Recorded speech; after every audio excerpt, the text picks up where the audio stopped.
दुपट्टा वाली. Hello friends, ഇന്ന് രാവിലെ ചായ കുടിച്ചിരിക്കുമ്പോൾ എൻ്റെ തൊടിയിൽ കുറേ വിരുന്നുകാർ വരും. നമ്മുടെ ഇപ്പോൾ ഉള്ള ഈ ഫാസ്റ്റ് ലൈഫിൽ നമുക്കിതൊന്നും ശ്രദ്ധിക്കാൻ സമയം ഉണ്ടാവില്ല. രാവിലെ അവർ വരുമ്പോൾ അവരോടൊത്ത് ഈ ചായയും കുടിച്ച് അവരുടെ കാഴ്ചകളും അവരുടെ കളിച്ചിരികളൊക്കെ കണ്ട് ഇതൊക്കെ നമ്മുടെ ജീവിതത്തിൽ നമ്മൾ മിസ് ചെയ്യുന്നുണ്ടോ എന്നുള്ള സംശയം ഇല്ല എല്ലാവർക്കും. ഇതൊന്നും ചിലപ്പോൾ ശ്രദ്ധിക്കാൻ സമയമില്ല.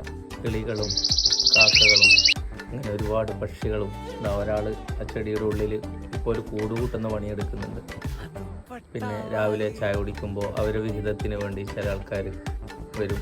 ഇതൊക്കെ നമ്മളെ ജീവിതത്തിൽ ഒരു ഭംഗി, ഈ ഒരു മനോഹരമായ കാഴ്ചകളും അനുഭവങ്ങളും നമ്മൾ തിരക്ക് പിടിച്ച ലൈഫിനടുത്ത് ഇതൊക്കെ നമ്മൾ മിസ് ചെയ്യുന്നുണ്ട്. ഇതൊക്കെ നമ്മൾ ആസ്വദിക്കണം. ഇതൊക്കെ ഒരു മനോഹരമായ അനുഭവങ്ങളാണ്. ഇതൊക്കെ നമ്മൾ വിട്ടുപോകരുത് എന്നാണ്